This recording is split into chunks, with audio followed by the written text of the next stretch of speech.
In the summer of 1943, deep in Nazi-occupied France, a young woman named Marie Dubois wiped grease from her hands and glanced nervously at the convoy of German military vehicles parked outside her garage.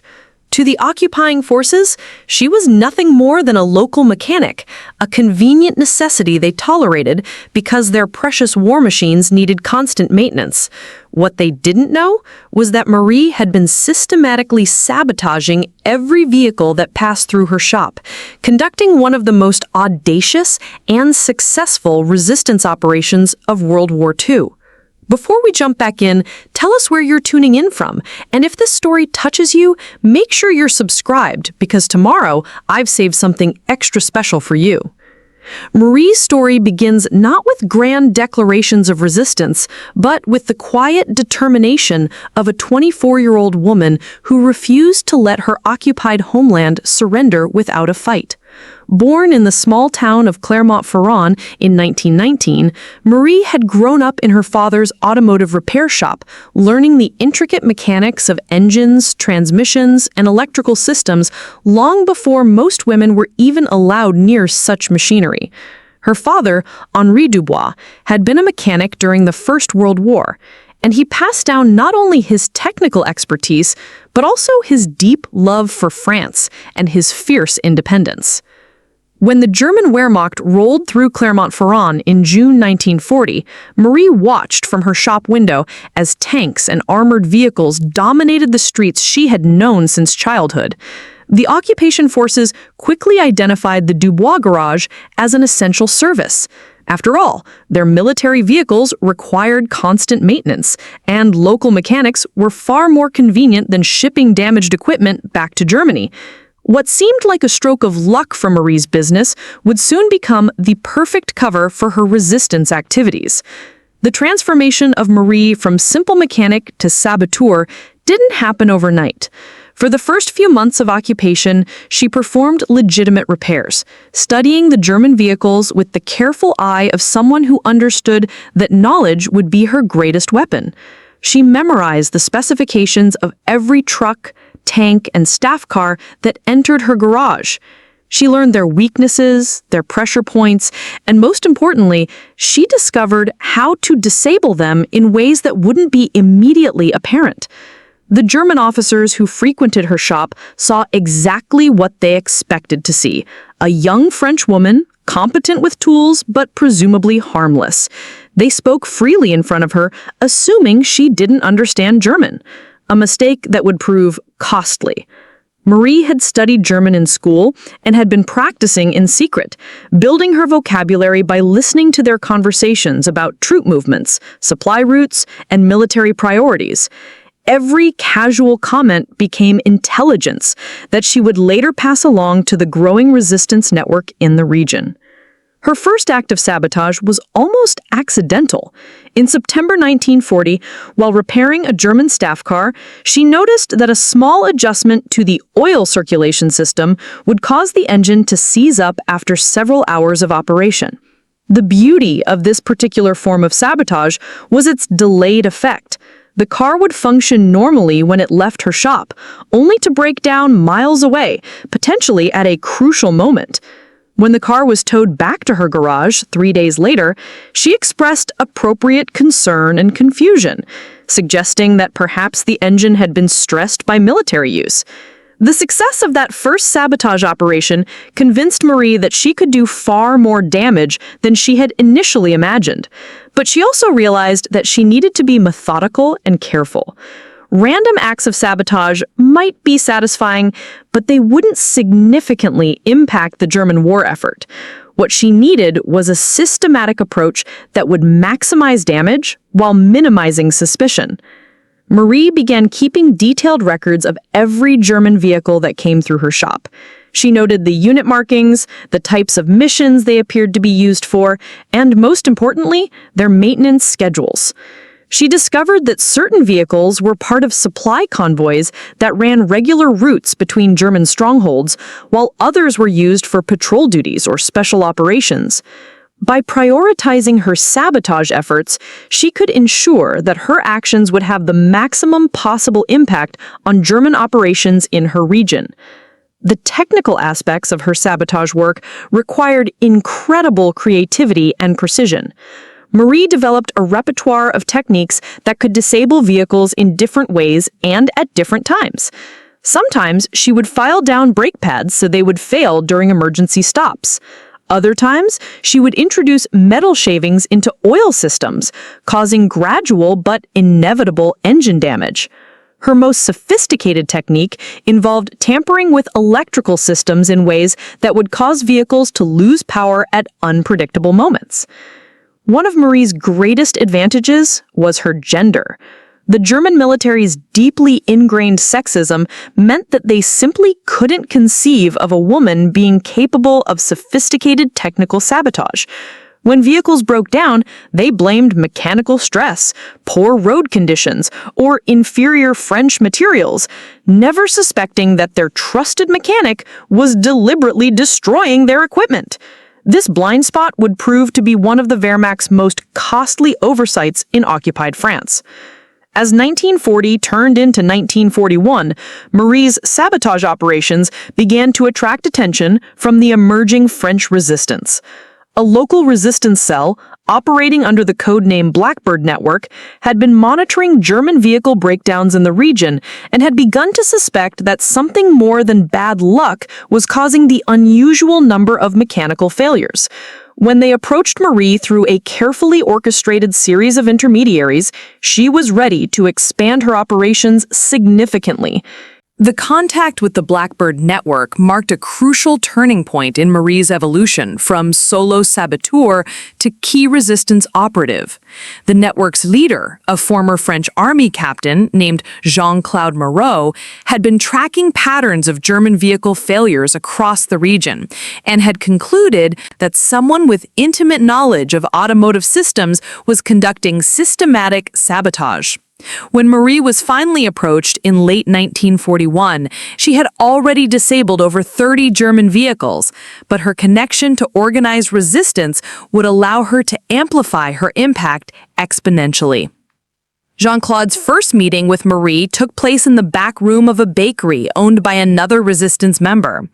The captain, a weathered man in his 40s who had escaped capture during the German Blitzkrieg, was initially skeptical that a young woman could be responsible for the sophisticated sabotage operations his network had observed. However, when Marie began describing the specific mechanical failures she had engineered and the precise methods she used to avoid detection, Jean-Claude realized he was speaking with someone who possessed both extraordinary technical skills and nerves of steel. The Blackbird Network provided Marie with something she had desperately needed: intelligence about German operations and priorities. Instead of randomly sabotaging whatever vehicles happened to come through her shop, she could now target specific units in missions. The network had infiltrated several German administrative offices and had access to transportation schedules, troop movement orders, and supply convoy routes. This intelligence transformed Marie's sabotage work from opportunistic harassment into strategic warfare. Marie's first major operation with the resistance targeted a German supply convoy scheduled to transport ammunition and medical supplies to forward positions along the Atlantic Wall fortifications.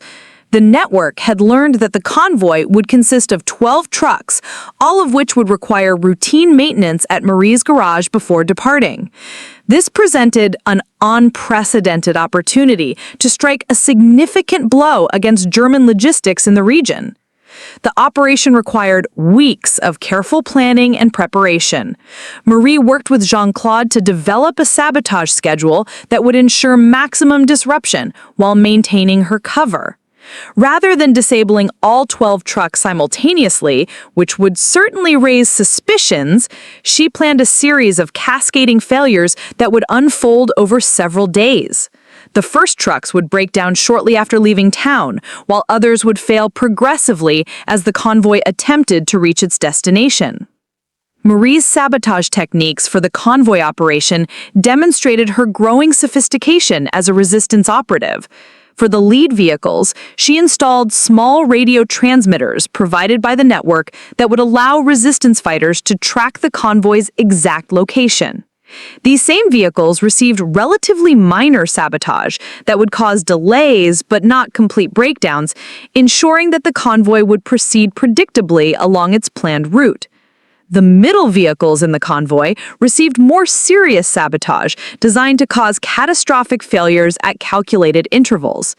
The rear guard vehicles were sabotaged in ways that would leave them stranded and vulnerable to resistance attacks. The convoy operation exceeded all expectations. Over the course of 4 days, 11 of the 12 vehicles suffered mechanical failures that left them stranded across the French countryside. Resistance fighters were able to capture 3 intact shipments of medical supplies and a significant quantity of ammunition before German rescue teams could respond. More importantly, the operation forced the Germans to implement new security protocols for supply convoys, significantly slowing their logistics operations throughout the region. Following the success of the convoy operation, Marie's role within the resistance network expanded dramatically. She became the network's primary technical expert, not only continuing her sabotage work, but also training other resistance members in basic automotive sabotage techniques. Her garage became an unofficial resistance headquarters, with coded messages hidden among routine repair invoices and resistance meetings disguised as customer consultations. Marie developed increasingly sophisticated methods for avoiding detection as her operations expanded. She created false repair records that documented fictional mechanical problems to explain vehicle failures. She established relationships with German mechanics and logistics officers, building trust through apparently competent and reliable service. Most importantly, she learned to vary her sabotage techniques in ways that made her work appear to be random mechanical failures rather than systematic sabotage. The psychological impact of Marie's work extended far beyond the immediate damage to German vehicles. German commanders in the region began to lose confidence in their transportation capabilities, leading to delays in mission planning and increased security measures that diverted resources from offensive operations. Individual German soldiers became increasingly nervous about routine patrols and supply runs, knowing that their vehicles might break down at any moment, leaving them stranded in hostile territory. By mid-1942, Marie's sabotage operations had evolved into a comprehensive intelligence gathering system.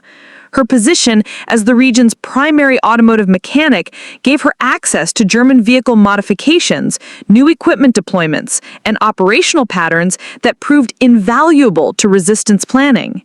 She could identify which units were receiving new vehicles, suggesting potential offensive operations, or which units were having their vehicles extensively repaired, indicating recent combat activity.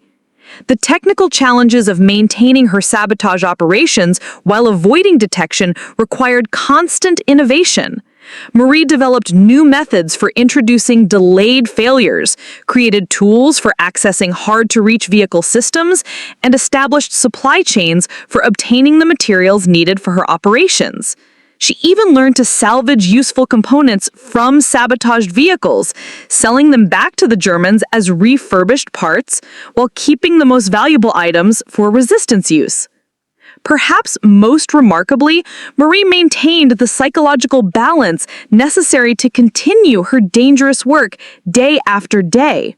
She interacted normally with German officers and soldiers, providing genuine mechanical expertise when necessary, while secretly planning the destruction of their equipment. This constant deception required extraordinary emotional discipline and mental strength, qualities that would be tested to their limits as her operations expanded and the risks increased. As Marie's reputation as a reliable mechanic grew among the German forces, so did the audacity and complexity of her sabotage operations. By the spring of 1942, she had established herself as the most trusted automotive specialist in the region, a position that granted her unprecedented access to sensitive German military equipment and information. The irony was not lost on Marie that her technical competence, the very skills she used to destroy German vehicles, had made her indispensable to the enemy. The expansion of Marie's operations brought new challenges and opportunities. German military mechanics had begun consulting with her on complex repair problems, unknowingly providing her with detailed information about vehicle specifications, modification procedures, and operational requirements. These consultations were gold mines of intelligence that Marie carefully documented and passed along to the resistance network. She learned about new armor plating techniques, communication equipment installations, and even experimental vehicle modifications being tested in her region. One of Marie's most significant intelligence coups came through her work on a specialized German command vehicle that had been fitted with advanced radio equipment. The vehicle had been experiencing intermittent electrical problems that German technicians had been unable to diagnose. When the frustrated unit commander brought the vehicle to Marie's garage, she discovered that it contained communication equipment capable of intercepting Allied radio transmissions. More importantly, the vehicle's radio logs revealed German knowledge of resistance communication frequencies and protocols. This discovery led to a complex operation that demonstrated Marie's evolution from simple saboteur to strategic operative. Rather than simply disabling the command vehicle, she worked with Jean-Claude and the Blackbird network to develop a plan that would turn the German intelligence capabilities against them. Marie carefully repaired the vehicle's electrical systems while secretly installing additional equipment provided by resistance technicians. The modified vehicle would continue to function normally, but would also transmit copies of all intercepted communications to resistance receivers hidden throughout the region. The success of the command vehicle operation opened new possibilities for Marie's work. She began receiving requests from resistance networks in other regions to train local mechanics in sabotage techniques. These training sessions, carefully disguised as routine business meetings or social visits, allowed Marie to share her expertise with a growing network of automotive saboteurs across occupied France. By late 1942, mechanics trained by Marie were operating in over a dozen French towns, multiplying the impact of her innovations exponentially. Marie's training program emphasized the psychological and strategic aspects of sabotage work as much as the technical details.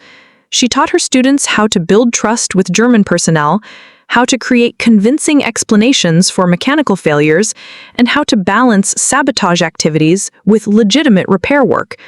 Most importantly, she stressed the importance of patience and discipline, explaining that successful sabotage required thinking weeks or months ahead rather than seeking immediate gratification.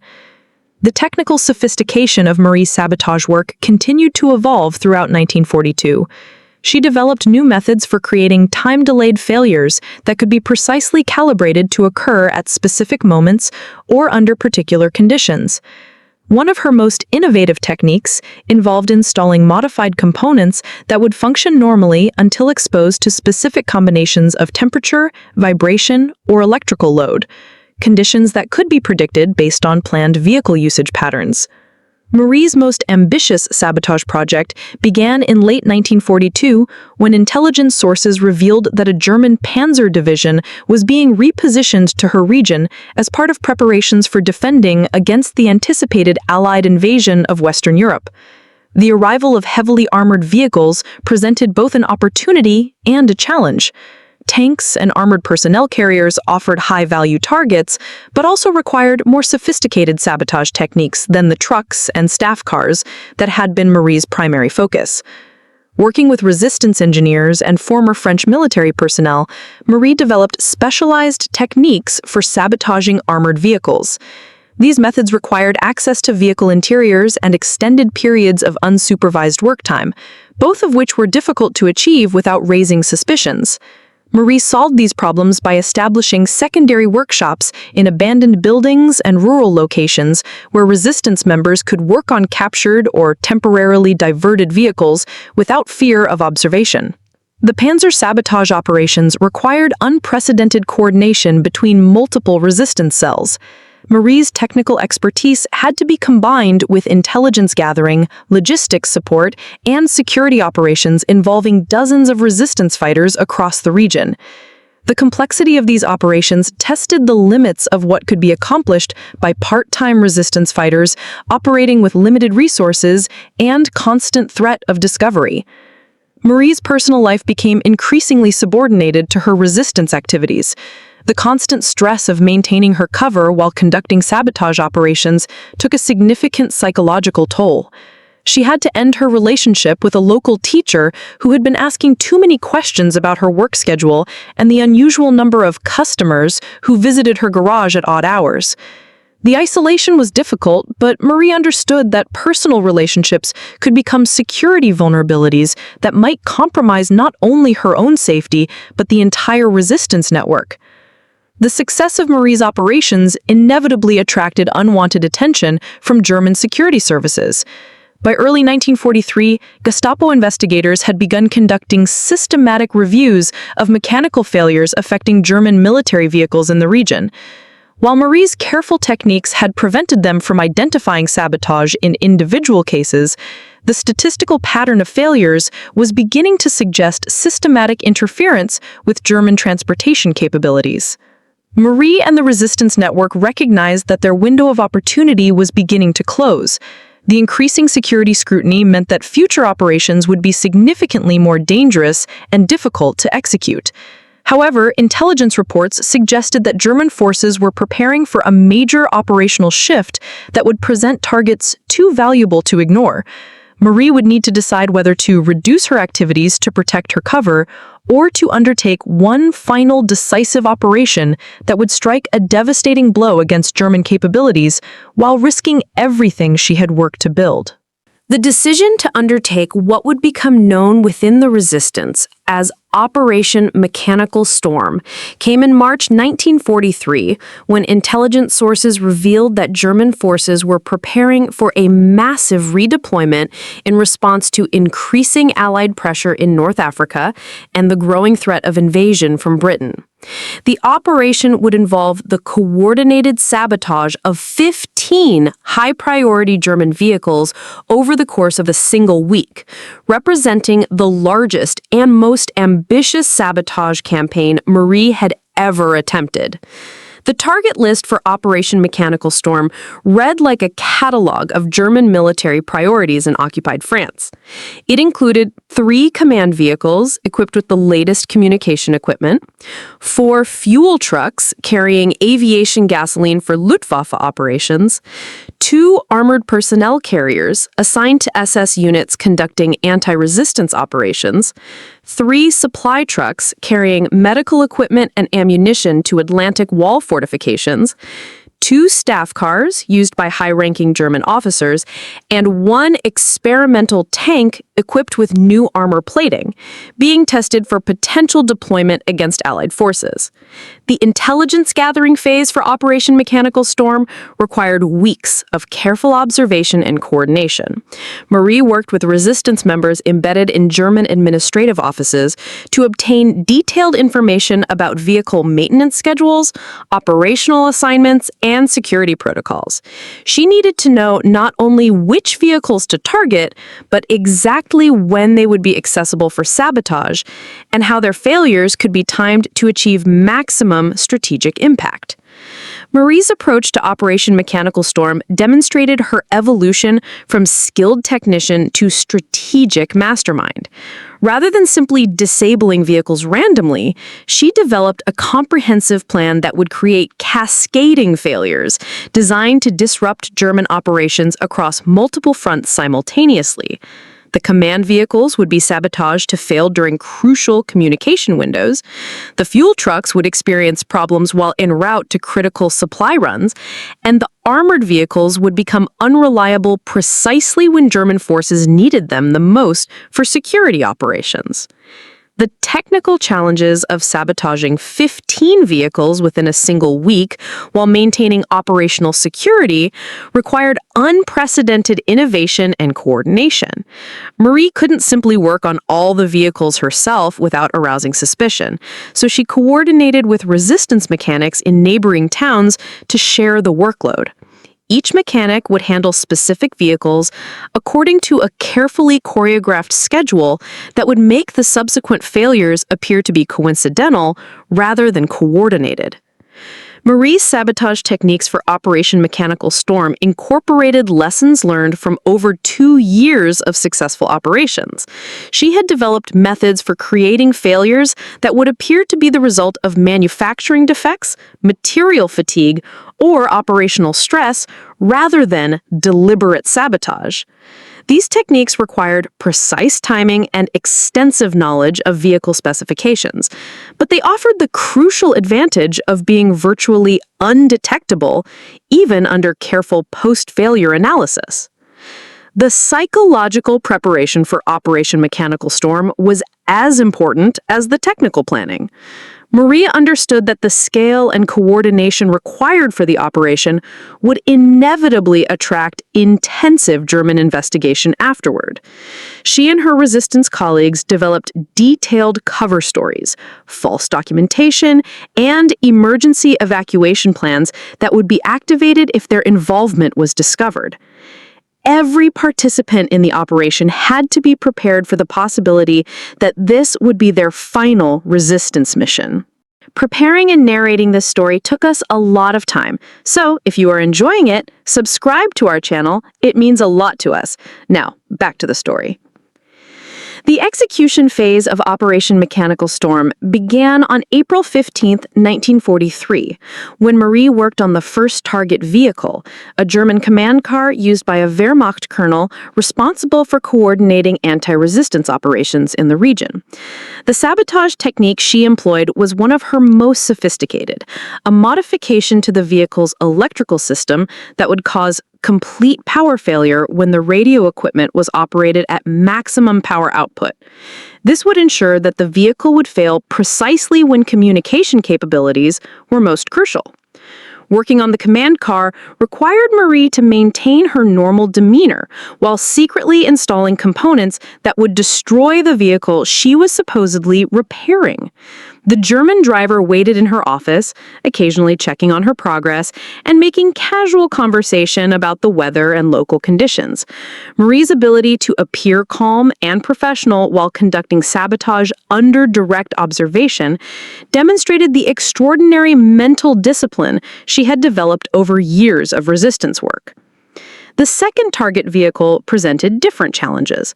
The fuel truck was part of a convoy scheduled to deliver aviation gasoline to Luftwaffe bases supporting German air operations over the Atlantic. Marie's sabotage technique involved installing a device that would cause fuel contamination several hours after the truck departed her garage. The contaminated fuel would not only disable the truck, but would also damage aircraft engines if it reached its intended destination, multiplying the impact of her sabotage exponentially. Marie's work on the armored personnel carriers required her to collaborate with other resistance members who had access to specialized equipment and materials. These vehicles were heavily protected and monitored, making direct sabotage very difficult. The solution involved a complex operation where resistance fighters would create a diversion to draw guards away from the vehicles while Marie performed rapid sabotage operations with pre-positioned tools and materials. The experimental tank represented the most challenging and valuable target in Operation Mechanical Storm. German security around the vehicle was extensive, and access was severely limited even for routine maintenance. Marie's approach involved exploiting her reputation as the region's most skilled mechanic to convince German officers that she needed extended access to properly service the vehicle's experimental systems. The sabotage she performed would not only disable the tank, but would also provide valuable intelligence about German armor developments that could be transmitted to Allied forces. Each successful sabotage operation in the series increased the risks for subsequent targets. German security personnel began implementing additional precautions after the first few vehicle failures, making Marie's work progressively more dangerous. However, the momentum of the operation and the strategic importance of the remaining targets convinced Marie and the resistance leadership to continue despite the mounting dangers. The coordination required for Operation Mechanical Storm tested the limits of resistance communication and organizational capabilities. Marie had to maintain contact with resistance cells across the region while avoiding detection by increasingly suspicious German security services. Messages were passed through a network of seemingly routine business transactions, social visits, and casual encounters that had been carefully rehearsed and refined over months of preparation. By the fourth day of Operation Mechanical Storm, German investigators were beginning to recognize that the pattern of vehicle failures was too systematic to be coincidental. Gestapo agents arrived in Clermont-Ferrand to conduct interviews with local mechanics and review maintenance records for all military vehicles that had experienced problems in recent months. Marie knew that her carefully constructed cover was under unprecedented scrutiny, but she also understood that backing down now would waste the strategic opportunity that Operation Mechanical Storm represented.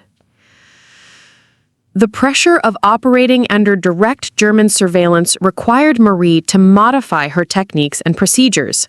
She could no longer rely on extended unsupervised access to target vehicles.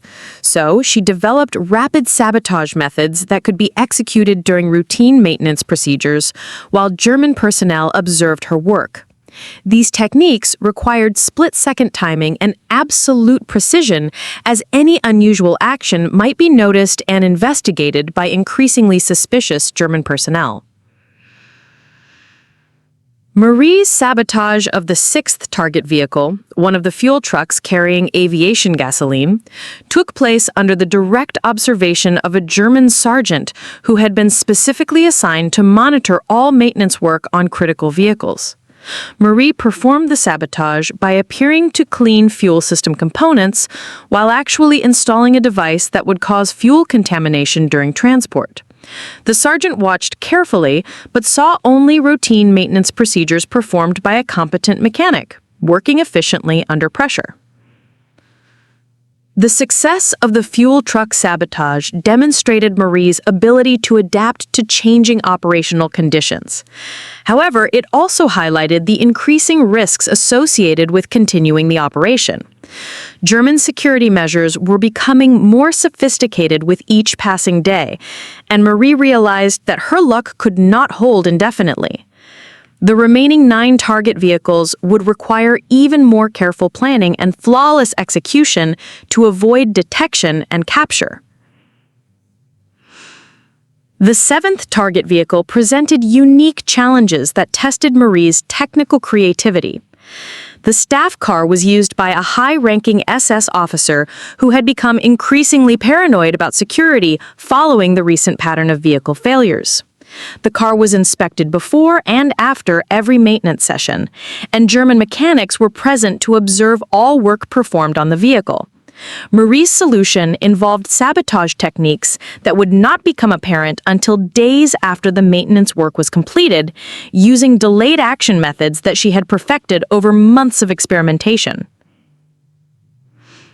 Marie's work on the SS staff car required her to maintain casual conversation with German personnel while secretly performing complex sabotage operations. She discussed local weather conditions, expressed concern about parts availability, and even shared technical observations about vehicle performance, all while installing components that would ultimately disable the vehicle at a crucial moment. This level of deception required extraordinary mental discipline and emotional control that few people could have maintained under such extreme pressure.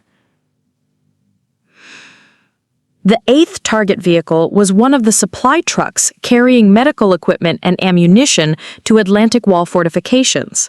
The sabotage of this vehicle was particularly significant because it would disrupt German defensive preparations at a time when Allied invasion planning was reaching critical stages. Marie's technique involved modifying the truck's navigation systems so that it would become lost during transport, potentially allowing resistance fighters to intercept the valuable cargo while German forces searched for the missing vehicle. The coordination required for the supply truck operation involved multiple resistance cells working in carefully synchronized timing. Marie had to ensure that her sabotage would disable the vehicle at a precise location where resistance fighters would be positioned to intercept it. This required extensive communication between resistance groups and careful planning that took into account German patrol schedules, road conditions, and weather patterns that might affect the operation's success. Marie's personal security situation became increasingly precarious as Operation Mechanical Storm progressed. German investigators had begun conducting detailed background checks on all local mechanics, and Marie knew that her carefully constructed identity could not withstand intensive scrutiny indefinitely. She developed contingency plans for rapid evacuation and established safe house locations where she could hide if her cover was blown before the operation was completed. The ninth target vehicle, one of the armored personnel carriers used by SS units, required Marie to coordinate with resistance fighters who had military experience in anti-armor operations. The sabotage techniques for heavily armored vehicles were different from those used on ordinary trucks and cars, requiring specialized knowledge and equipment that Marie had to acquire through resistance networks. The operation also required precise timing to ensure that the vehicle would be disabled when it was most needed by German security forces. Marie's sabotage of the armored personnel carrier involved installing devices that would interfere with the vehicle's communication systems and mobility capabilities simultaneously. This would not only disable the vehicle, but would also prevent its crew from requesting assistance or reporting their location to German command centers. The psychological impact on German personnel would be significant, as they would find themselves isolated and vulnerable in territory where resistance activity was increasing. The 10th target vehicle presented logistical challenges that required extensive cooperation between different resistance cells. The communication equipment truck was heavily guarded and could only be accessed during brief maintenance windows when German security personnel were temporarily distracted. Marie developed a sabotage technique that could be executed in less than 5 minutes, but implementing it required resistance fighters to create precisely timed diversions that would draw guards away from the target vehicle. The success of the first 10 sabotage operations had created a state of near panic among German forces in the region. Vehicle failures were occurring with such frequency and at such critical moments that German commanders were beginning to suspect systematic sabotage despite the apparent randomness of the mechanical problems. Increased security measures were making each subsequent operation more dangerous, but the strategic impact of the campaign was becoming evident in German operational delays and resource diversions. Marie understood that the final 5 vehicles in Operation Mechanical Storm would be the most dangerous targets of all. German security was at maximum alert. Investigation teams were conducting intensive reviews of all maintenance records, and suspicion was falling on anyone with access to military vehicles. However, the intelligence value and strategic importance of the remaining targets convinced Marie that the risks were justified by the potential impact on German war capabilities in the region. The 11th target vehicle of Operation Mechanical Storm was the experimental tank that had been causing German engineers significant problems with its new armor plating system. Marie's approach to this target required her to demonstrate technical expertise that exceeded even German specialists' capabilities, convincing the tank's crew and supervising officers that she possessed unique skills necessary for resolving the vehicle's complex mechanical issues. This deception was particularly dangerous because it required Marie to maintain her cover while working with cutting-edge German military technology that could provide valuable intelligence to Allied forces. Marie's examination of the experimental tank revealed advanced armor technologies and weapon systems that were clearly intended for deployment against anticipated Allied invasion forces. The technical specifications she observed during her sabotage work provided intelligence that would prove invaluable to Allied military planners who were developing strategies for overcoming German defensive capabilities. However, gathering this intelligence while simultaneously sabotaging the vehicle required Marie to work with extraordinary precision and care to avoid arousing suspicion. The sabotage technique Marie employed on the experimental tank was one of her most sophisticated achievements. Rather than simply disabling the vehicle, she installed components that would cause progressive degradation of critical systems over several weeks of operation. This approach would not only eventually disable the tank, but would also provide false data about the effectiveness of the experimental armor and weapon systems, potentially misleading German engineers about the viability of their new technologies. The 12th target vehicle presented unique challenges because it was a fuel truck that operated on irregular schedules and unpredictable routes. Marie had to develop sabotage techniques that would be effective regardless of when and where the vehicle was operated. Her solution involved installing devices that would cause fuel system failures triggered by specific operating conditions rather than time-based delays. This approach ensured that the sabotage would be activated when the vehicle was most needed by German forces. Marie's work on the fuel truck required her to coordinate with resistance intelligence networks that monitored German fuel supply operations across the region. The timing of the sabotage had to be synchronized with Allied operations that could potentially exploit the disruption of German fuel supplies. This level of coordination demonstrated the sophisticated strategic planning capabilities that the French resistance had developed by 1943, transforming from scattered acts of defiance into coordinated military operations. The 13th target vehicle was a command car used by Wehrmacht officers coordinating defensive preparations along the Atlantic coast. The intelligence value of this target was enormous, as the vehicle's communication equipment provided access to German strategic planning for coastal defense operations. Marie's sabotage technique involved modifying the vehicle's radio systems to transmit intercepted German communications to resistance monitoring stations while appearing to function normally for German operators. The technical complexity of modifying German communication equipment while maintaining its apparent functionality required Marie to work with resistance electronic specialists who had been recruited from French telecommunications companies. These specialists provided Marie with miniaturized transmission equipment and detailed instructions for installation procedures that would not be detected during routine German security inspections. The collaboration demonstrated the growing technical sophistication of resistance operations and the valuable contributions of specialists from various civilian industries. Marie's work on the command car communication systems provided the resistance with access to high-level German strategic communications for several weeks before the sabotage became apparent. The intelligence gathered during this period included detailed information about German troop dispositions, supply requirements, and defensive planning that proved invaluable to Allied invasion planning. The operation demonstrated that successful sabotage could provide benefits that extended far beyond simple equipment destruction. The 14th target vehicle was an armored personnel carrier assigned to an SS unit responsible for anti-resistance operations throughout the region.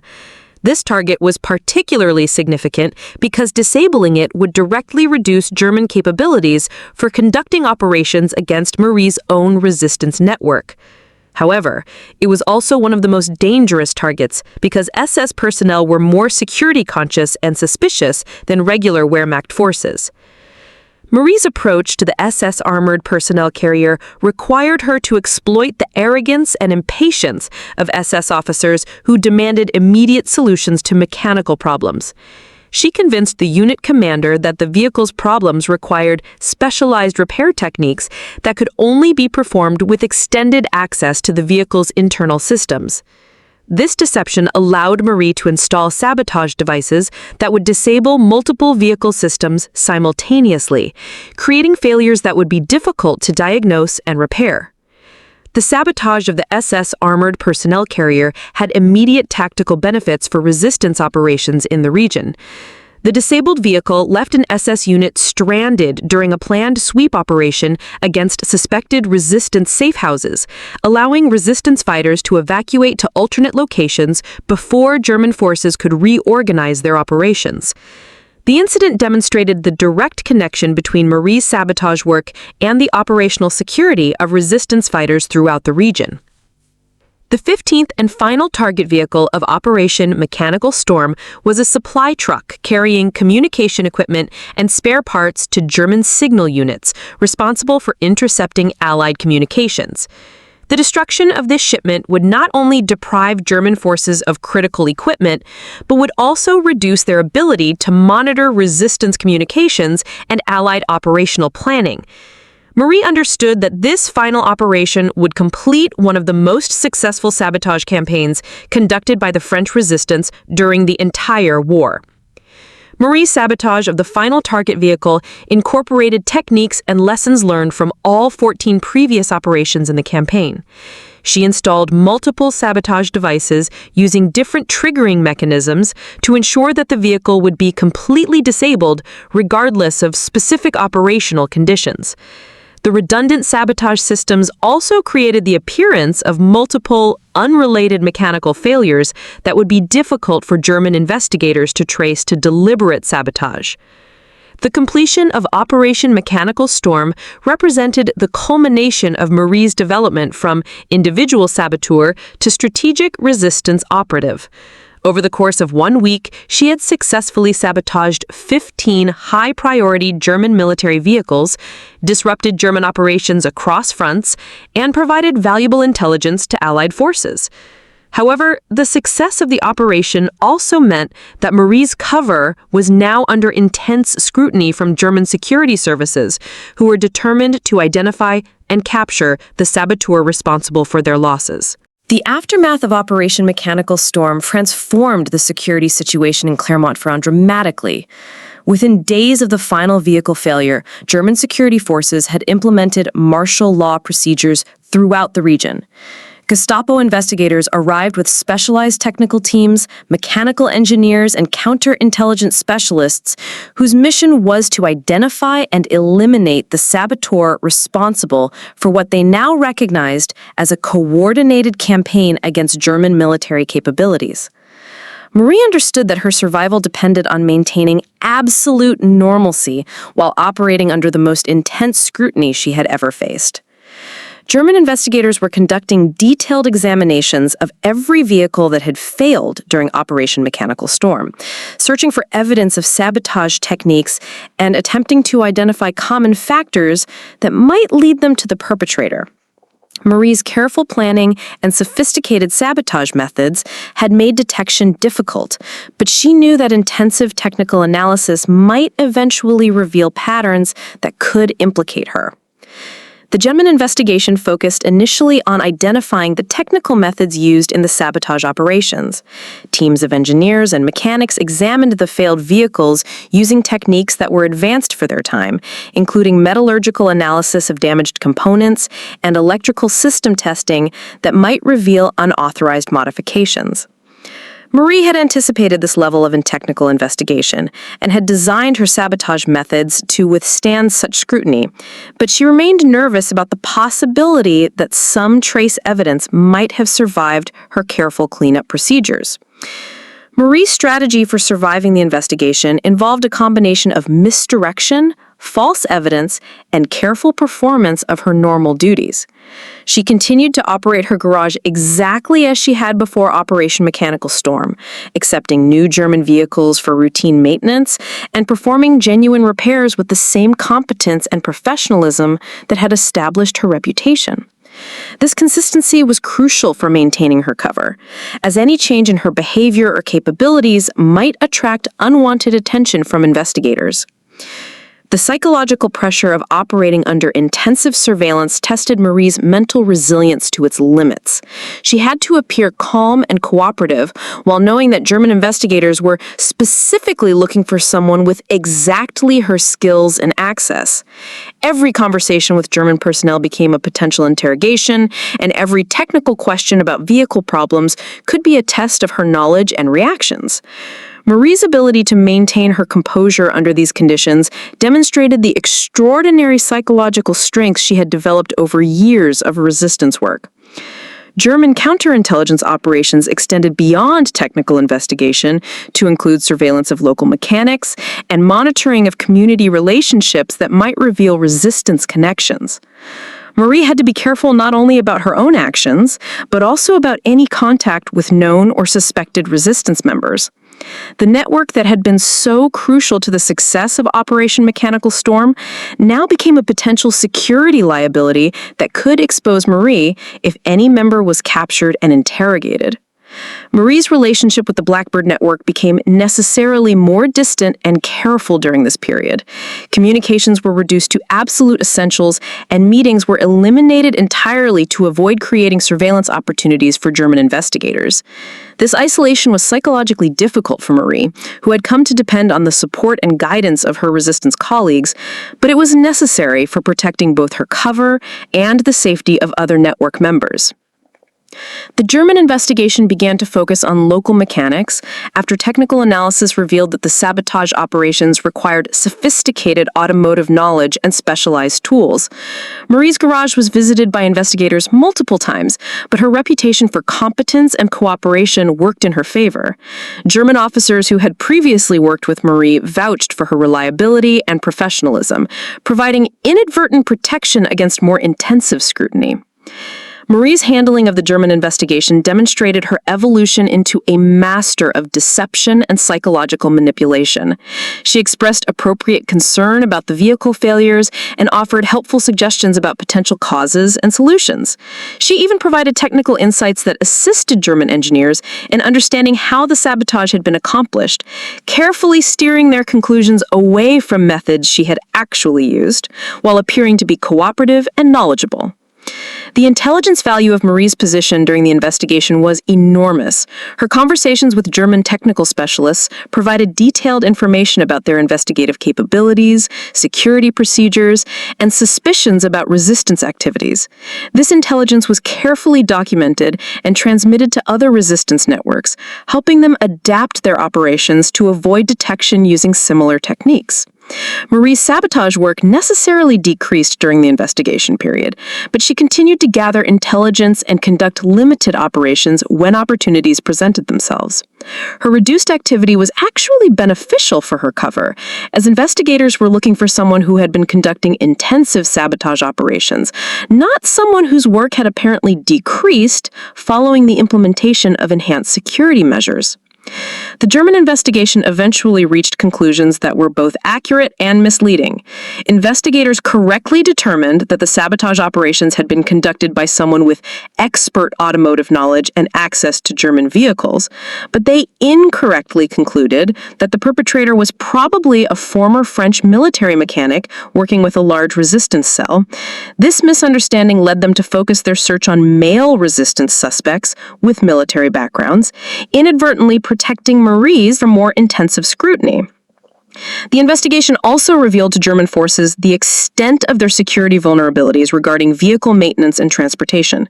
They implemented new procedures requiring multiple inspections of vehicles after maintenance, restricted access to sensitive vehicles, and assigned German mechanics to monitor all work performed by local technicians. These measures significantly complicated future sabotage operations, but also diverted German resources from other military activities. Marie's survival of the post-Operation Mechanical Storm investigation established her as one of the most successful deep-cover resistance operatives in occupied France. Her ability to continue operating under intensive scrutiny while maintaining her cover demonstrated skills that were recognized and valued by resistance leadership throughout the region. However, the investigation also made clear that future operations would require new techniques and approaches to overcome enhanced German security measures. The period following Operation Mechanical Storm marked a transition in Marie's resistance career from large-scale sabotage operations to intelligence gathering and technical support for other resistance activities. While she continued to conduct selective sabotage when opportunities arose, her primary value became her maintained access to German vehicles and personnel, providing intelligence that supported resistance operations throughout the region.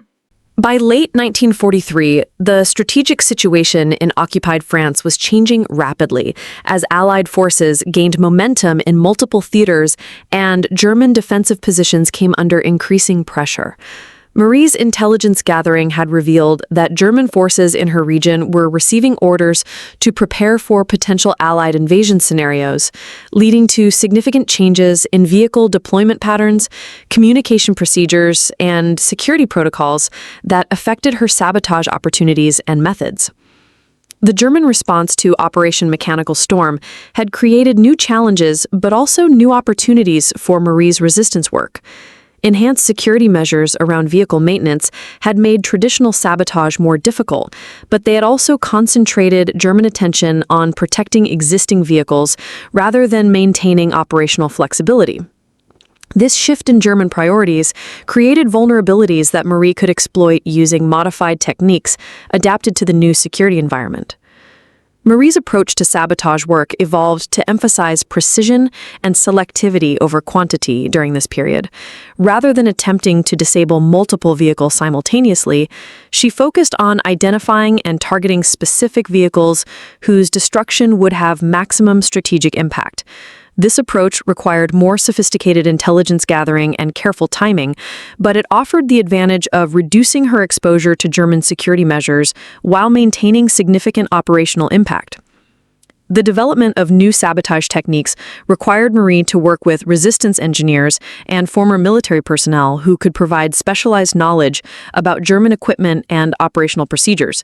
These collaborations were necessarily limited and carefully compartmentalized to protect operational security, but they allowed Marie to develop methods for attacking vehicle types and systems that had previously been beyond her capabilities. Marie's work during this period focused particularly on German communication vehicles and command systems that were crucial for coordinating defensive operations against anticipated Allied attacks. Her sabotage of these systems was designed not only to disable specific vehicles, but also to disrupt German command and control capabilities at critical moments when coordination would be most important for German defensive success. The technical challenges of sabotaging German communication equipment required Marie to acquire new skills in electronics and radio technology. She worked with resistance members who had backgrounds in telecommunications and electronics manufacturing to learn methods for modifying radio equipment, intercepting communications, and creating false signals that could confuse German operators. These skills expanded her sabotage capabilities significantly and increased the intelligence value of her operations. Marie's intelligence gathering during this period provided crucial information about German preparations for defending against Allied invasion. Her access to German vehicles and conversations with German personnel gave her detailed knowledge about troop dispositions, supply requirements, communication protocols, and defensive planning that was transmitted to Allied intelligence services through resistance networks. This intelligence proved valuable for Allied invasion planning and tactical operations. The personal risks associated with Marie's continued resistance work increased significantly as German security measures intensified and the strategic importance of her region grew. She had to develop new methods for maintaining her cover while operating under enhanced surveillance, including modified daily routines, alternative communication methods, and emergency procedures for avoiding capture if her activities were discovered. Marie's relationship with local German personnel became increasingly complex as the war situation deteriorated for German forces. Some German officers and soldiers became more suspicious and paranoid about potential sabotage, while others became fatalistic about their situation and less vigilant about security procedures. Marie learned to identify and exploit these psychological variations to maintain her access and operational capabilities. The arrival of new German units in Marie's region brought both challenges and opportunities for her resistance work. New personnel were unfamiliar with local procedures and relationships, making them potentially more suspicious, but also more dependent on local expertise like Marie's technical knowledge. She learned to establish relationships with new German units quickly while maintaining the trust and access she had built with established personnel. Marie's sabotage operations during late 1943 included some of her most sophisticated and strategically significant work. She successfully disabled a German radar vehicle that was part of coastal defense systems, sabotaged fuel trucks carrying aviation gasoline during a critical Luftwaffe resupply operation, and modified communication equipment used by German commanders coordinating anti-resistance operations. Each of these operations required careful planning and flawless execution under enhanced security conditions. The coordination required for Marie's operations during this period tested the limits of resistance communication and organizational capabilities. Messages had to be transmitted through increasingly sophisticated networks that could avoid German interception while maintaining the accuracy and timeliness necessary for successful operations. Marie's technical expertise became valuable not only for sabotage operations, but also for developing and maintaining resistance communication systems. Marie's work with experimental German vehicles provided intelligence that was particularly valuable to Allied technical specialists developing countermeasures for anticipated German defensive systems. Her detailed observations of new armor technologies, weapon systems, and communication equipment gave Allied forces advanced knowledge of capabilities they would face during invasion operations. This intelligence allowed Allied forces to develop specific tactical approaches and equipment modifications that proved crucial during subsequent combat operations. The psychological impact of Marie's continued sabotage operations extended beyond immediate tactical effects to influence German morale and operational confidence throughout the region. German personnel became increasingly nervous about vehicle reliability and security, leading to delays in mission planning and reduced operational tempo that provided indirect benefits to Allied and resistance forces. The uncertainty created by potential sabotage affected German decision-making at all levels of command. Marie's success in maintaining her operations under enhanced security conditions established her reputation among resistance leaders as one of the most capable and reliable operatives in occupied France. Her combination of technical expertise, psychological resilience, and operational security made her a model for other resistance members and a valuable resource for training and supporting new sabotage operations in other regions.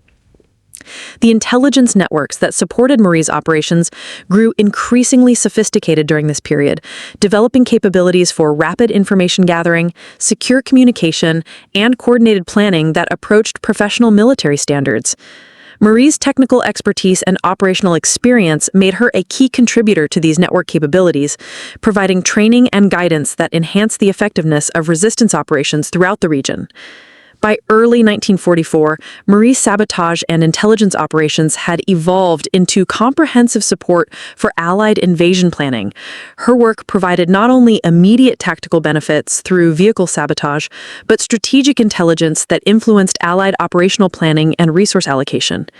The combination of her technical capabilities and strategic position made her one of the most valuable resistance assets in occupied France. The spring of 1944 brought unprecedented intensity to Marie's resistance work as Allied invasion preparations reached their final stages and German defensive measures became increasingly desperate and sophisticated.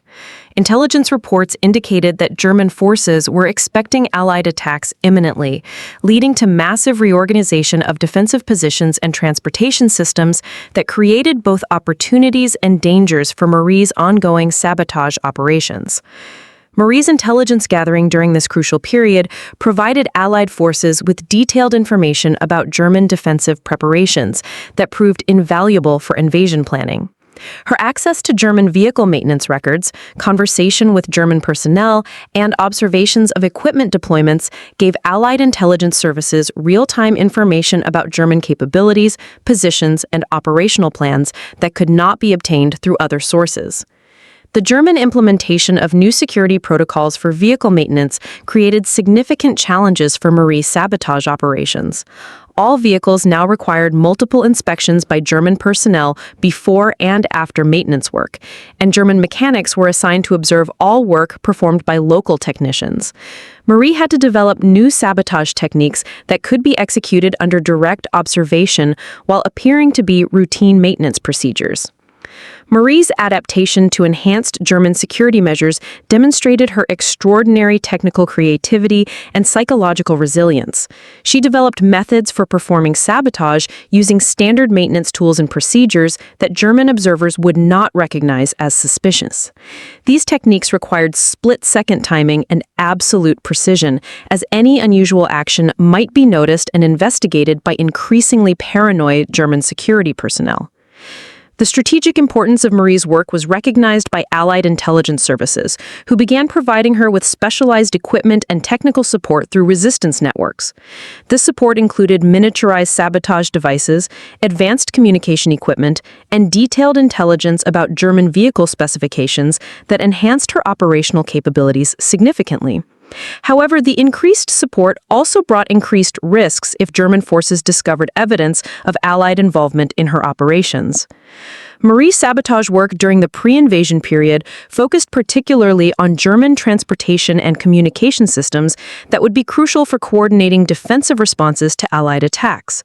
Her operations were carefully timed to coincide with Allied operational schedules, ensuring that German capabilities would be degraded precisely when they would be most needed for defensive operations. The coordination between Marie's sabotage operations and Allied invasion planning required sophisticated communication and timing that tested the limits of what could be accomplished through resistance networks. Messages had to be transmitted across multiple countries and organizations while maintaining operational security and accuracy. Marie's technical expertise made her a key participant in these coordination efforts, providing detailed assessments of German capabilities and vulnerabilities that influenced Allied tactical planning. Marie's personal security situation became increasingly precarious as German counterintelligence operations intensified in response to growing resistance activity throughout France. Gestapo units were conducting systematic investigations of anyone with access to German military equipment, and Marie knew that her continued survival depended on maintaining perfect operational security while continuing her increasingly valuable resistance work. The psychological pressure of operating under such intense scrutiny while knowing that Allied invasion was imminent tested Marie's mental resilience to unprecedented levels. She had to maintain her normal demeanor and routines while conducting operations that could influence the outcome of the war. The weight of responsibility combined with constant danger created stress levels that would have broken most people, but Marie's years of resistance experience had prepared her for exactly these conditions. Marie's sabotage operations in the weeks immediately preceding D-Day included some of her most strategically significant work. She successfully disabled German communication vehicles that were crucial for coordinating coastal defenses, sabotaged field trucks carrying supplies for German armor units, and modified radar equipment that was part of German early warning systems. Each of these operations was timed to achieve maximum impact on German defensive capabilities during the crucial early hours of Allied invasion operations. The intelligence Marie gathered about German defensive preparations provided Allied forces with detailed knowledge about troop positions, equipment deployments, and operational plans that significantly influenced Allied tactical decisions. Her observations of German vehicle movements, supply requirements, and communication procedures gave Allied commanders real-time information about German capabilities and intentions that was invaluable for invasion planning and execution. Marie's work with German experimental vehicles during this period provided intelligence about advanced defensive technologies that German forces were deploying to counter anticipated Allied attacks. Her detailed observations of new tank designs, communication systems, and defensive equipment gave Allied forces advance warning about capabilities they would face during invasion operations, allowing them to develop specific countermeasures and tactical approaches. The technical sophistication of Marie's sabotage work reached its peak during the pre-invasion period, as she developed methods for attacking German systems that were previously considered impossible to sabotage. Her innovations in delayed action sabotage, communication system modification, and vehicle system integration created capabilities that were recognized and copied by resistance networks throughout occupied Europe. Marie's relationship with the broader resistance network evolved during this period from primarily receiving support and guidance to providing leadership and expertise for other resistance operations. Her technical knowledge and operational experience made her a valuable resource for training new saboteurs and developing sabotage techniques that could be used by resistance groups in other regions. The coordination between Marie's operations and larger resistance activities required careful planning to ensure that local sabotage work supported broader strategic objectives while maintaining operational security. Marie worked with resistance coordinators to develop integrated operations that would achieve maximum impact on German capabilities while minimizing risks to resistance personnel and civilian populations. Marie's success in maintaining her operations under increasingly difficult conditions established her as one of the most effective resistance operatives in occupied France. Her combination of technical expertise, psychological resilience, and operational security made her a model for other resistance members and a valuable asset for Allied intelligence services planning for post-invasion operations. The period immediately before D-Day represented the culmination of Marie's development from individual saboteur to strategic resistance operative. Her work had evolved from opportunistic vehicle sabotage to sophisticated intelligence gathering and strategic operations that directly supported Allied military planning. The skills and experience she had developed over years of resistance work would prove invaluable during the chaotic and dangerous period following Allied invasion, when her continued operations would be crucial for supporting Allied advance and German retreat. The D-Day landings on June 6, 1944, transformed Marie's operational environment completely as German forces transitioned from defensive preparation to desperate attempts at containing and repelling Allied invasion forces. The chaos and confusion of the initial invasion period created unprecedented opportunities for sabotage operations, while also bringing new dangers as German security forces became increasingly ruthless in their attempts to suppress resistance activities. Marie's sabotage operations during the first weeks following D-Day were coordinated with Allied military objectives to maximize disruption of German defensive responses. Her intelligence about German vehicle deployments and transportation schedules allowed her to target specific units and supply convoys that were crucial for German attempts to reinforce their defensive positions against advancing Allied forces. These operations required precise timing and coordination with Allied tactical plans to achieve maximum strategic impact. The German response to Allied invasion included massive redeployment of forces and equipment throughout occupied France, creating logistics challenges that Marie was uniquely positioned to exploit. Her sabotage of German transportation vehicles and communication systems disrupted these redeployment efforts significantly, causing delays and confusion that benefited advancing Allied forces. The strategic impact of her operations during this period was greater than anything she had achieved during her earlier resistance work. Marie's intelligence gathering during the post-invasion period provided Allied forces with real-time information about German defensive capabilities and intentions that was invaluable for tactical planning. Her observations of German vehicle movements, equipment deployments, and communication procedures gave Allied commanders detailed knowledge about German responses to invasion that helped them adapt their tactics and strategies for maximum effectiveness. The technical challenges of maintaining sabotage operations during active combat conditions required Marie to develop new methods and procedures adapted to the chaotic and dangerous environment created by Allied invasion.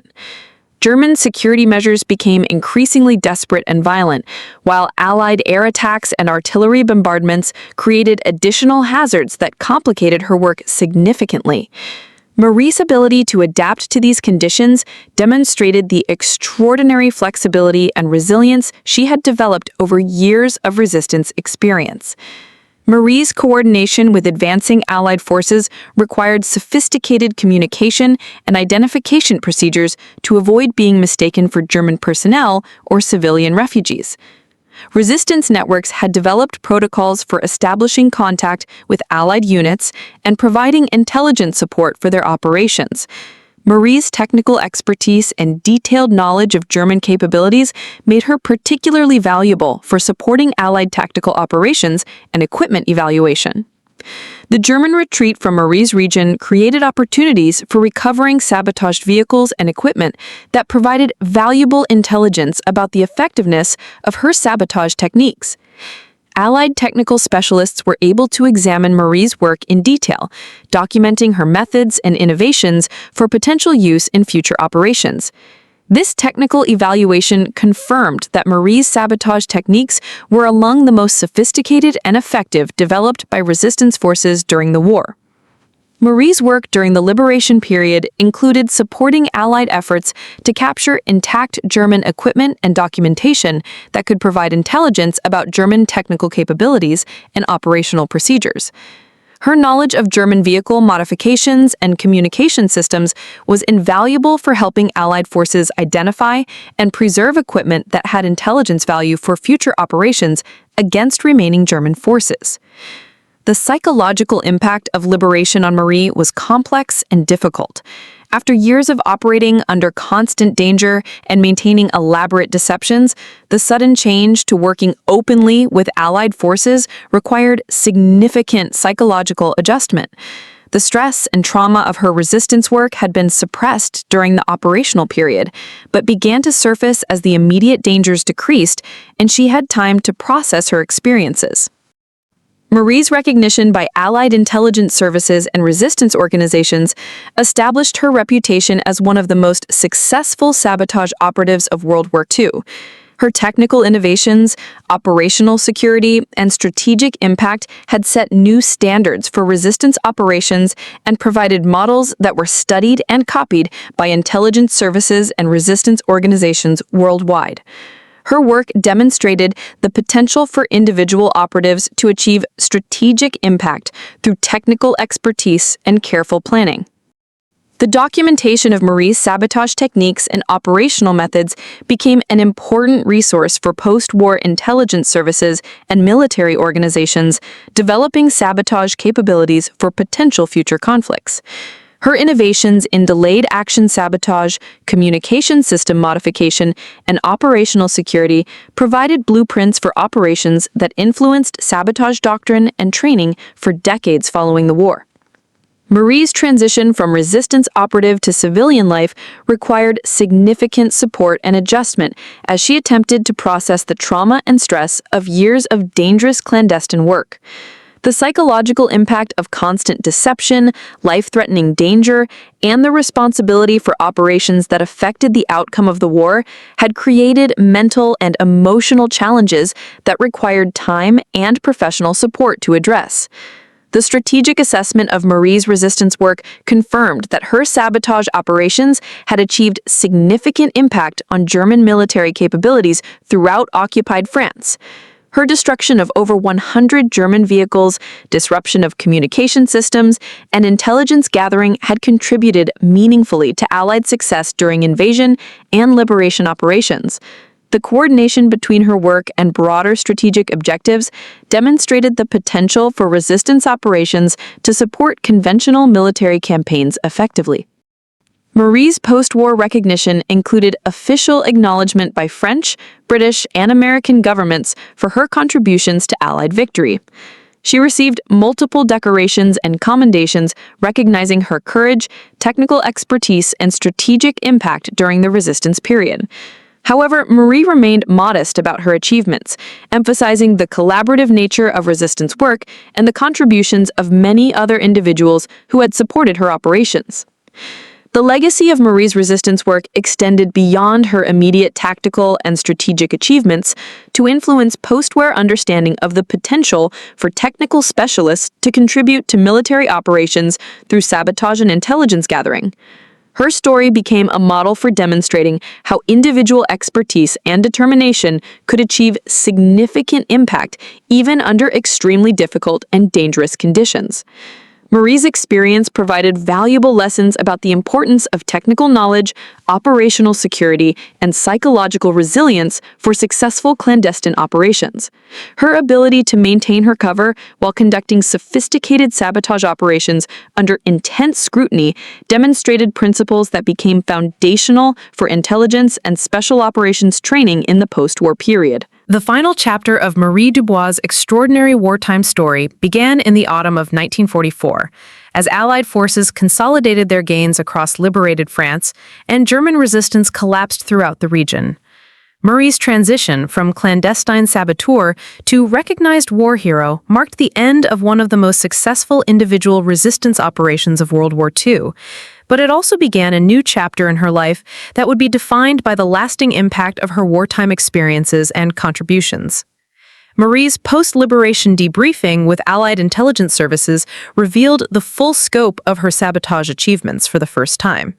Over the course of nearly 4 years, she had personally sabotaged more than 150 German military vehicles, including tanks, trucks, staff cars, communication vehicles, and specialized equipment. Her operations had disabled German transportation capabilities equivalent to an entire armored division, while her intelligence gathering had provided Allied forces with crucial information about German defensive preparations and tactical capabilities. The technical innovation demonstrated in Marie's sabotage work impressed Allied military engineers and intelligence specialists who examined her methods in detail. Her development of delayed action sabotage techniques, communication system modifications, and operational security procedures had achieved levels of sophistication that exceeded many officially developed military sabotage programs. Several of her innovations were incorporated into post-war special operations training and equipment development programs. The strategic impact of Marie's resistance work extended far beyond the immediate tactical effects of her sabotage operations. Allied intelligence analysis confirmed that her disruption of German transportation and communication systems had contributed significantly to German defensive failures during the D-Day invasion and subsequent liberation campaigns. Her intelligence gathering had provided Allied forces with detailed knowledge about German capabilities and intentions that influenced strategic planning at the highest levels of Allied command. Marie's recognition by the French government included appointment to the Legion of Honor, France's highest civilian decoration, in acknowledgement of her extraordinary service to the resistance cause. The citation accompanying her decoration specifically noted her technical expertise, operational security, and strategic impact, describing her work as exemplifying the highest traditions of French resistance to occupation. Similar recognition came from British and American governments, which awarded her decorations for her contributions to Allied intelligence and special operations. The psychological challenges of transitioning from clandestine operations to civilian life proved more difficult for Marie than the physical dangers she had faced during the war. Years of maintaining elaborate deceptions, operating under constant threat of discovery and execution, and bearing responsibility for operations that affected the outcome of the war had created psychological stresses that required time and professional support to address. The sudden shift from life-threatening danger to civilian normalcy created adjustment difficulties that many resistance veterans experienced. Marie's decision to continue her automotive work in the post-war period reflected both her love for mechanical technology and her desire to maintain continuity with her pre-war identity. She reopened her garage in Clermont-Ferrand, but now as a celebrated war hero rather than a humble local mechanic. Her business prospered as customers came not only for automotive services, but also to meet the woman whose sabotage work had become legendary throughout the region. The documentation of Marie's resistance methods became an important historical record that provided detailed insight into the technical aspects of sabotage operations and the personal experiences of resistance operatives. Her detailed accounts of sabotage techniques, operational security procedures, and psychological challenges became valuable resources for historians studying the French resistance and for military organizations developing special operations capabilities.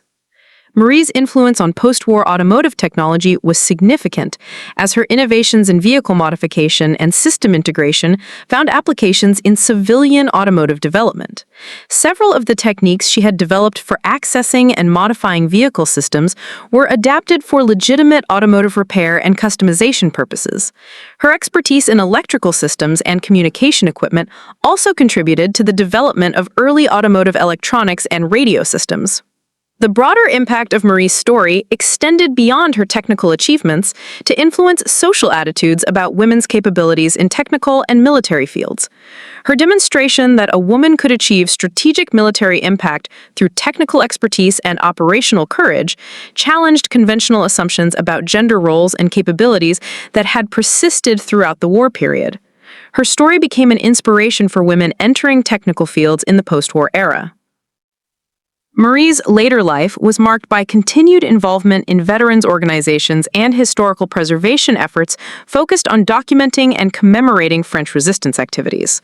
She worked with historians and researchers to ensure that the technical aspects of resistance operations were accurately recorded and that the contributions of civilian specialists like automotive mechanics were properly recognized in historical accounts of the war. The legacy of Marie's resistance work influenced the development of special operations doctrine and training programs throughout the post-war period. Her demonstration that individual operatives with specialized technical knowledge could achieve strategic impact through careful planning and operational security became a model for intelligence services developing sabotage capabilities for potential future conflicts. Her methods and innovations were studied and incorporated into training programs for decades following the war. Marie's story became a symbol of the potential for ordinary civilians to achieve extraordinary things when motivated by principle and equipped with determination and skill. Her transformation from local mechanic to strategic resistance operative demonstrated that heroism could emerge from unexpected sources and that technical expertise could be as powerful as conventional weapons when applied creatively and courageously. The final assessment of Marie Dubois' wartime contributions confirmed her position among the most effective and influential resistance operatives of World War II. Her combination of technical innovation, operational security, strategic thinking, and personal courage had achieved impact that influenced the outcome of the war while establishing principles and methods that continued to influence military and intelligence operations for generations. Her story stands as a testament to the power of individual determination and expertise to change the course of history, even under the most dangerous and challenging circumstances. Marie lived until 1987, continuing to work as a mechanic and sharing her story with historians and students interested in learning about the French resistance. She remained modest about her achievements throughout her life, always emphasizing that her success had depended on the support and collaboration of many other resistance members whose contributions were equally important to the ultimate Allied victory. Her legacy continues to inspire people around the world who face challenges that seem insurmountable, but who refuse to surrender their principles or abandon hope for a better future. Up next, you've got two more standout stories right on your screen. If this one hit the mark, you won't want to pass these up. Just click and check them out. And don't forget to subscribe and turn on the notification bell so you don't miss any upload from us.